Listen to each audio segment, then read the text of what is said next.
तर 1 नोव्हेंबरच्या सत्याच्या मोर्चाची सध्या जोरदार तयारी सुरू आहे। नवी मुंबईमध्ये मनसे आणि शिवसेना ठाकरे पक्षाकडून जनजागृती केली जाते। पत्रक वाटप, मोर्चामध्ये सहभागी होण्याचं आवाहन केलं जाते।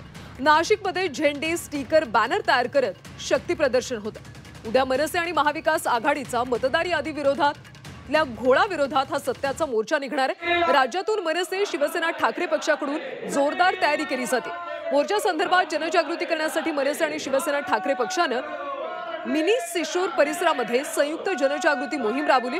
जॉगिंग आणि व्यायामासाठी येणाऱ्या नागरिकांना मानवी साखळी करत पत्रक वाटून जनजागृती करण्यात आली। तर दुसरीकडे नाशिकमध्ये मनसेनं झेंडे, स्टिकर आणि बॅनर तयार करत जोरदार शक्ती प्रदर्शन केलं।